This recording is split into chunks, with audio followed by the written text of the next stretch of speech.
orang-orang yang hebat itu semuanya itu tidak ada yang meninggalkan syariat. Para wali-wali dan para orang-orang yang terkemuka itu nggak ada yang meninggalkan syariat. Biarpun kelihatannya tidak pernah melaksanakan, tetapi kalau kita belum bisa seperti itu, kita nggak sholat. Memangnya benar-benar nggak sholat. Tapi ada orang yang nggak sholat kelihatannya, tapi ternyata sholatnya itu hebat.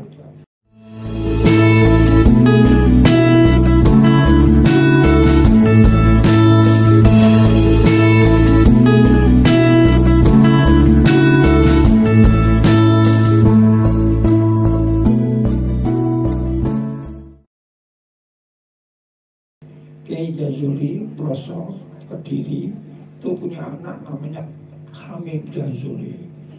Anaknya itu kalau disuruh sembahyang, suruh ibadah segala macam, nggak pernah dengerin, nggak. Suruh belajar aneh-aneh, bukan belajar ilmu, belajar gitu.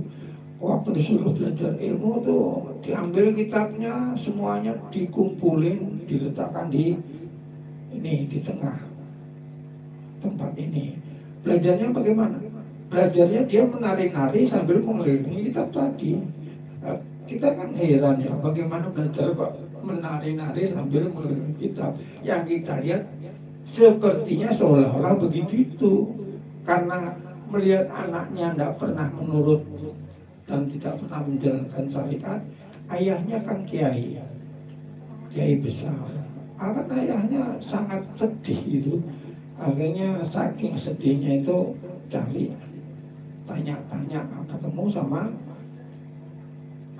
wali Allah itu namanya Kiai Hamid Pasuruan. Waktu sampai di Pasuruan nanya Kiai Jazuli kepada Kiai Hamid, Kiai Hamid ini anak saya kok begini ya, saya suruh sholat semuanya tidak pernah mau, saya suruh belajar ya malah kitabnya dikumpulin, terus dia menari-nari mengitari kitabnya tadi. Saya merasa sedih sekali, kan saya itu ya jelek-jelek kan dibilang sebagai seorang ulama. Ternyata anak saya kok nggak koyok bapaknya gitu loh. Akhirnya oleh Kiai Hamid diajak masuk ke kamar. Kamarnya di samping kamar itu ada kebun, ada jendelanya.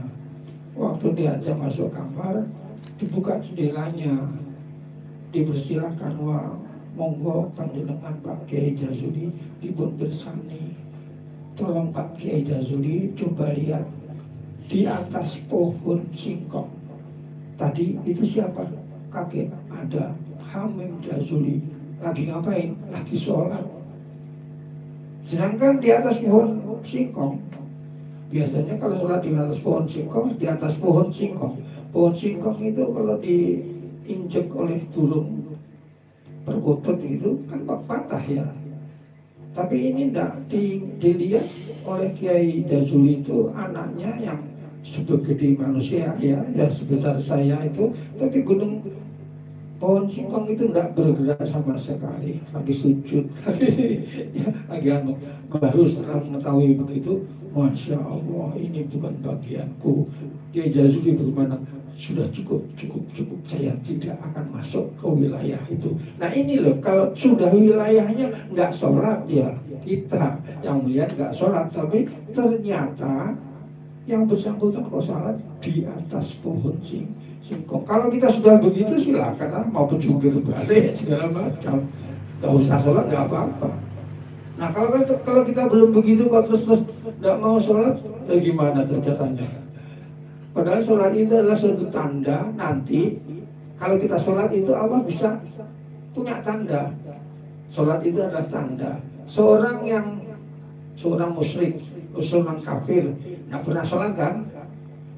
Allah nanti waktu di Yaumul Mahsyar tidak akan memasukkan orang tadi ke dalam surga. Karena apa? Tidak ada tandanya. Loh, mengapa kemudian orang muslim itu dimasukkan ke surga? Kalau ditanya, loh ada tandanya dia itu mengerjakan sholat, itu tanda.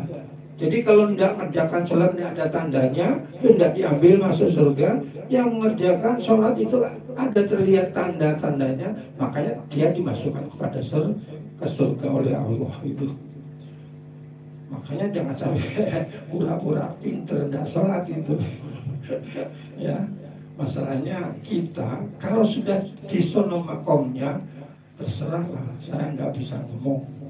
Karena apa? Di luar kemampuan manusia. Ada orang kayak begitu, banyak sekali dikasih kesempatan seperti itu. Tapi dia sama sekali tidak merasa hebat, sama sekali. Makanya itu sholatnya sembunyi-sembunyi gitu. Tidak kemudian tidak sholatnya ditunjukkan dengan tidur.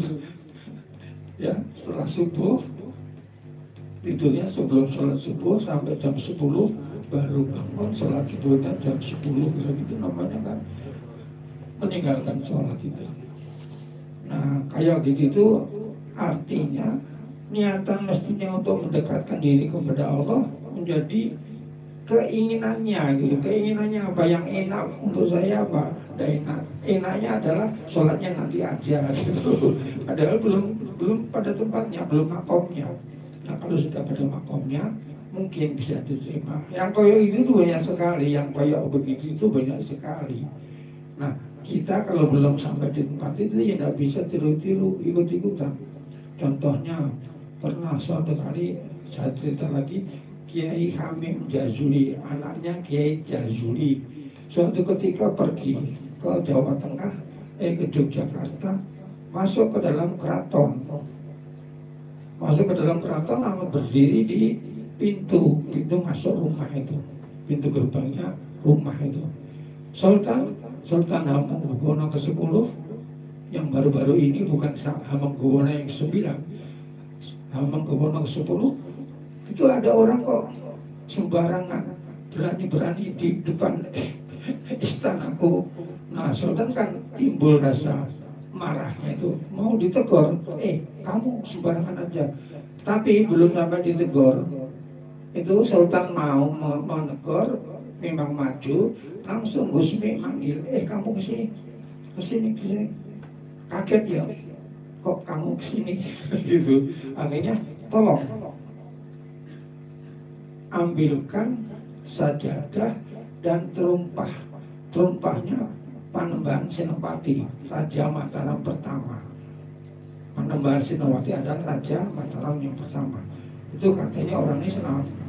Kalau orang Islam mesti punya sajadah dan punya bakia untuk uduk itu. Gusmi ngomong, tolong ambilin sajadahnya Panembahan Senopati dan terumpahnya Senopati di almari kamar itu, dan di situ hanya ada itu. Sultan Hamengkubuwono ke-10 terkejut karena apa? Tentu almari itu tidak ada yang tahu loh. Almari itu dirahasiakan sekali dan kamarnya pun tidak dikasih tahu kan orang.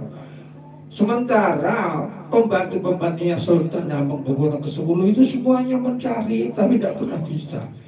Tapi mereka pembantunya Sultan Hamengkubuwono, ahli sakti, orang yang meramal, orang yang hebat-hebat itu semua mengatakan memang ada Sultan, bagiannya dan sajadahnya Panembahan Senopati ada, tetapi saya dan teman-teman yang kamu suruh untuk mengambil tidak pernah bisa ambil gitu.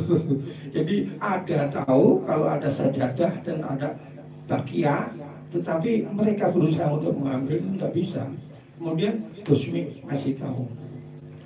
Begitu Sultan nyari ke dalam kamar, dibuka almarinya, ada sajadah dan gamparan tadi. Wah, kagetnya setengah mati. Karena apa? Tidak menyangka. Dia belum masuk ke rumah, masih di pintu gerbang itu aja.